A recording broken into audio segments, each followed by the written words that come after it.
So I basically disappeared for 4 months. What have I been doing? What did I learn? And what am I going to do? Let's find out. Are you ready? I'm ready. Let's go.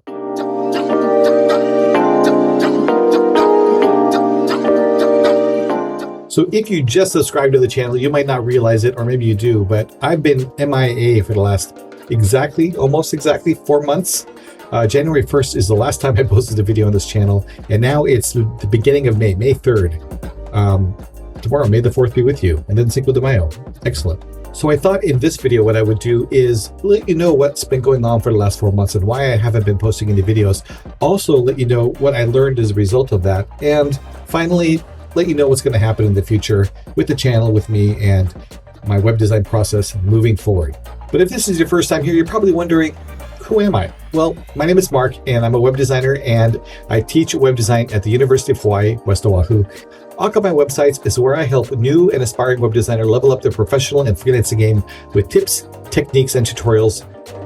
That is not like this, because this is not a tip, technique, or tutorial. I have to stop saying that because the last few videos have not been tips, techniques, or tutorials.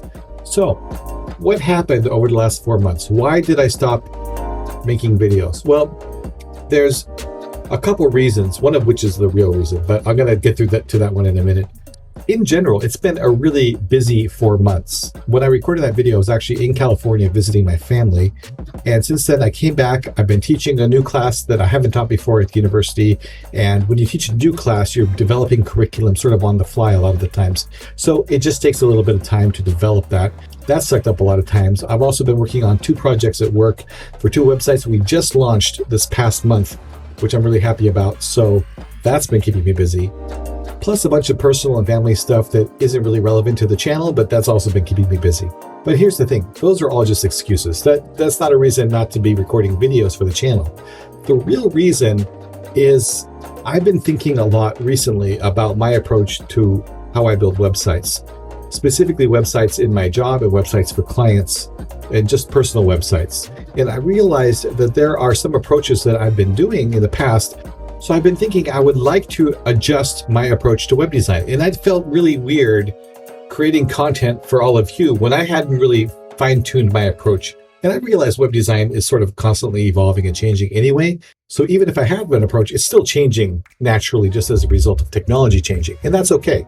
But I was going to make a kind of major shift with my approach. And so I wanted to make sure that I felt confident that the information I put here on Akamai Websites, that I was confident in giving to you as information. So that's really the reason I haven't been posting. I've been doing a lot of research, looking at other methods, looking at other systems to use within WordPress, because I still like WordPress and it's still my favorite content management system out of all the various ones I've used. I still plan to use it, but I was also looking at other things. I should mention that one of the other reasons I started looking at this was, one, because of the pricing change for Elementor Pro.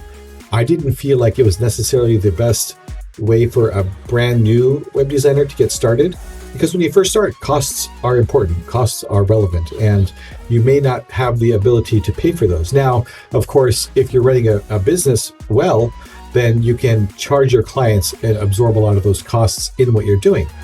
However, if you're brand new to web design, you don't really have a process yet to work with clients. You don't know how to charge for your services yet. There's a lot of things you're still kind of figure out. So that makes sense for somebody like me who's been doing web design a long time, and I sort of have a dialed in process for the most part. But for somebody just starting off, putting down a ton of money for a piece of software that you're still kind of learning how to use, that's a big investment. And so I was looking at other ways that you could approach web design at a much lower cost point and then build your skills to the point where you could go into one of these more expensive services or softwares or solutions when you're ready and able to put that money in. So that's the reason. So what did I learn as a result of all that? What did my research tell me? It made me ask a few questions, specifically one, is Elementor really the best solution still for me? And I'm always asking myself if my current system's optimal or not. And so that's just something that naturally happens as a result of me being me. But I was thinking, how can I improve my process? How can I make the websites that I create more streamlined, more efficient, more optimized, faster loading time, more ADA compliant, all of these things that we need to think about, and also easy to develop, easy to roll out. The reality is the world of custom coding a theme from scratch is kind of behind a lot of us now. It's still a viable way to do things, but It's not nearly as time efficient and scalable as using a theme builder that has a GUI interface or allows you to merge the graphical user interface with some code. And I think one page builder that does that really well is Oxygen. Oxygen, as some of you may know, is a little more developer focused. I would say that if you're not really that familiar with HTML and CSS, it can be challenging to use. And it's challenging for me because, to be honest, I'm a little rusty on those because I've been using Elementor for so long. But it's not impossible to learn. Now, it's true that Elementor might be a little bloaty compared to things like Oxygen or Live Canvas or some other ones out there, sort of the newer generation of page builders. But it's still a really good entryway into page builders in general. I've used Divi in the past. I've used Beaver Builder. I've used Elementor. I have Bricks and Brizzy and Oxygen and all these other ones. So I've got my hands on a lot of different approaches to this whole page builder thing.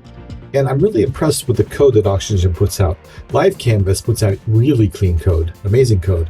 But Oxygen's code is really nice. It's in that sweet spot between maybe Elementor, an optimized Elementor site, versus just like a really clean HTML and CSS site. Elementor recently put out a really nice series of videos on how to optimize your site. And I think they did that as a response to perhaps a lot of people saying that they're so bloaty. And they're like, no, you're just using it wrong. And they show in that video how to get your page ranks and your page speed up quite a bit. So I'll link to that down below. So definitely check that out. It's really good.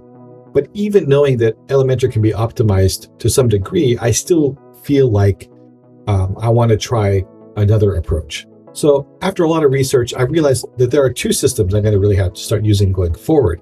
One is my professional system, and one is my experimental system or education system. So let me tell you what I mean by that by explaining what I'm going to be doing moving forward.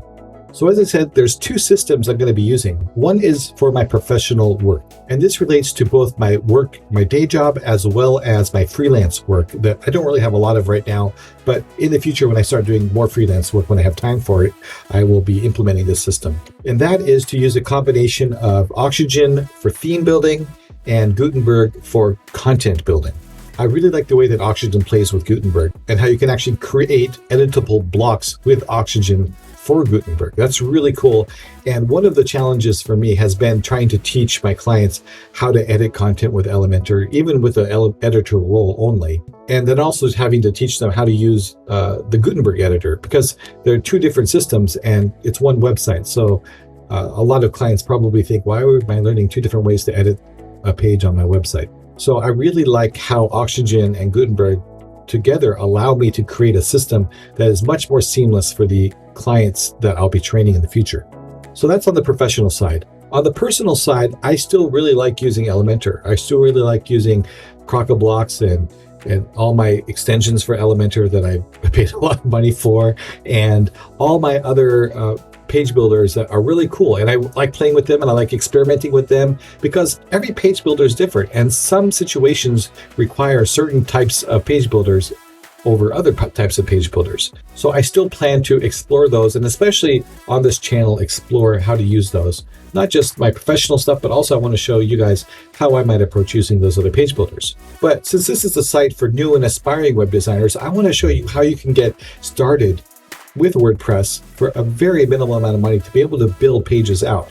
And there are free plugins and systems that you could use, and also very low-cost systems that you can use with WordPress to create really beautiful pages. And I want to be able to show how you can do that. Now, you've probably seen a lot of videos out there where there are other people showing you how to do that too, and they're great. In fact, I love those channels. I subscribe to probably most of them already. So shout out to all you WordPress vloggers out there. You know who you are. But this is just how I'm showing my approach, and there's nothing to take away from anyone else. I think we all have something to offer. As I said way back in my first video on the new channel back last summer, that's the focus of this channel. How can you, as somebody who wants to learn web design, build the skills that make you marketable and that you can sell to build websites for clients? That's what I'm trying to focus on here. So that's what we're going to work on, because that's the ultimate goal. I want to help you learn web design and make it your job, your profession. It would be a dream come true if someday in the future somebody emailed me and said, hey, you know what? I started watching your videos. I learned how to use WordPress and build websites for clients and how to work with clients. And I just sold my first project for X thousands of dollars. And thank you so much. That would be fantastic. I can't wait for that day, maybe someday to come. You know, the other thing I realized is that there are multiple approaches to web design and development as a whole, as a cohesive whole. And the truth is, you can approach it from the UX UI side, or you can approach it from the code side. Both are equally valid. And I think eventually both kind of merge in the other direction. So whatever direction you start from, you eventually have to learn some of what the other side does. But I'd like to focus a little bit more on the UX UI side, because I feel like there's a lot of sites out there who already talk a lot about the front-end web development side of things. And there's really good resources for that. I think understanding how to create a solid user experience with a client, there's not as much about that out there. The UX side, which is really important, and it drives everything on the website moving forward. So if your UX isn't dialed in and strong, if you don't understand the user, you don't understand the product or the website or the brand, then you can't design for it. And if you can't design for it, you can't develop for it. I really want to get into that. There's a couple new channels out there I've noticed that do an amazing job at conceptualizing and encapsulating all of that information. But that is all a topic for the next video, in which I'm going to talk about the two approaches you can do to web design and development. And this is really relevant right now because I'm in the middle of redesigning my curriculum for the fall class that I teach, which is called Web Design and Development.